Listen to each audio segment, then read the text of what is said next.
What's next? I guess this one can be an open letter to Mang Pa. Mang Pa is a little spirit. I actually kind of want to call him a little deity because he's just a being of joy. He just brings so much joy to my life, and he tells me things and he keeps me happy, and just having him around is just a pleasure. And I kind of want to see if I can make a recording and walk with Mang Pa on my shoulder and see if I can hear any little voice speaking, because I can hear it in my head, in my proverbial psychic ear, but I don't know if it comes through on video. So, Mang Pa, do you have anything to say?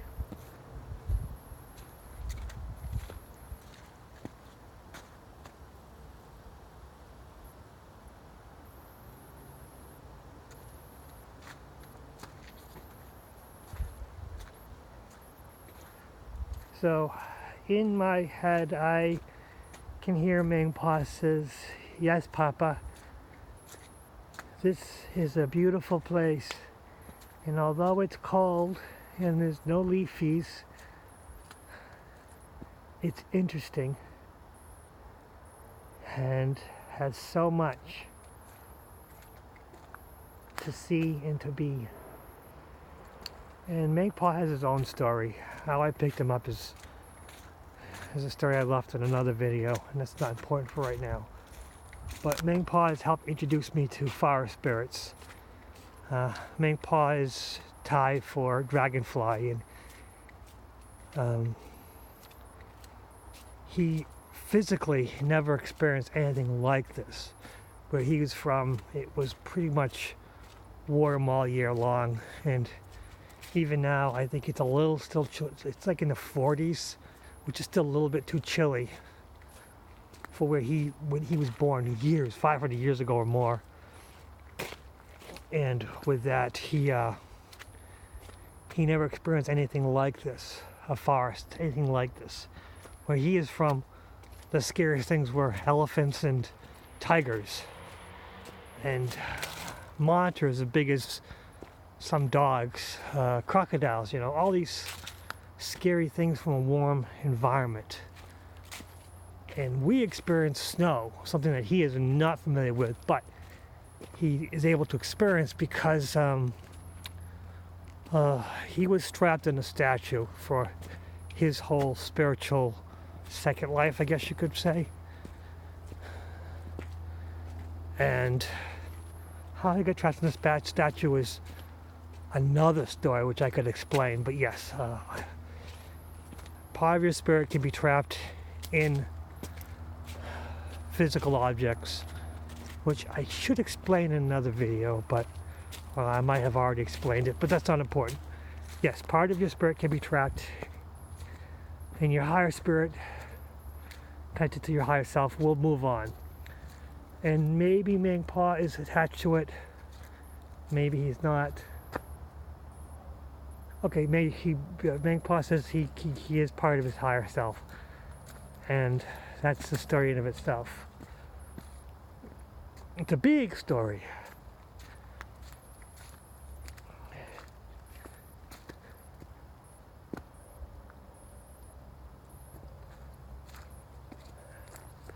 Mang Pa says spirits are everywhere, and they're here to help what is here. I guess the physical dimension we have, that we live in, is only part of the story. There are multiple levels, and these loving, helping spirits are here to help the lower spirits.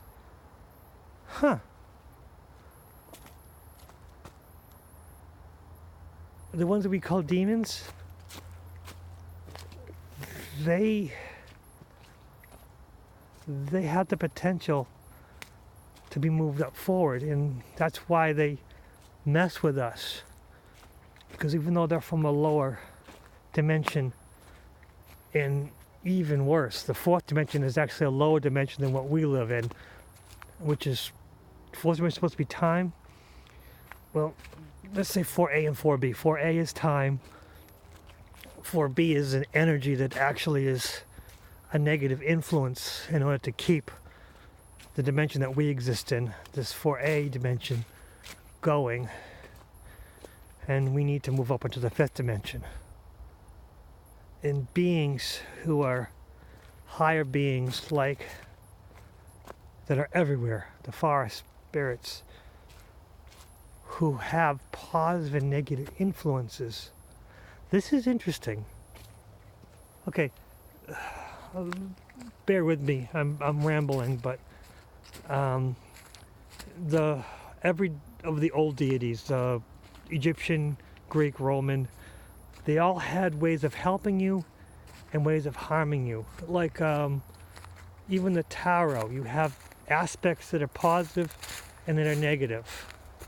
India, they have deities that will, creators and destroyers, two sides of the same coin. And that's what we are. But with that,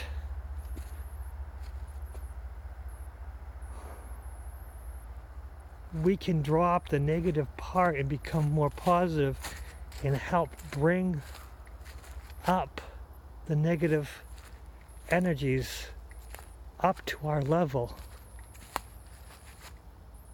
And the only ones who want to keep things in negative positive balance are those lower deities, the ones we call gods. Holy crap, that's interesting. So the Christian God wants, the Christian God wants to keep us from all temptation that he created. The Christian God, which, you have the devil, the Satan and the gods, the demons and the angels. They're the ones who want to keep this going. They create the demons, which are negative energies. But if you have a loving, positive, they stay away from you because they want the balance. They want you to be a little bit negative, a little bit positive to keep them going. And that's why so many of us have good and bad parts of ourselves. We can help those, but then we wallow in our own self-pity. Those are the ones who are going to keep this going. Those of us who are, oh my God, this is fascinating. Okay, anyone who's listening to this, you might understand, you might not, but that's not important. I'm rambling for myself for this. I'm coming to the realization that those of us who are higher thoughts, who are focused on the better part, who are trying to be angels in ourselves, but no, not angels, just positive beings, because angels' only job is to fight the demons. The demons' only job is to fight the angels. And there's a constant dichotomy which keeps this realm going. The more positive we create, the more negative they want to create. But they need us, the most positive ones, to be more negative, to keep them going.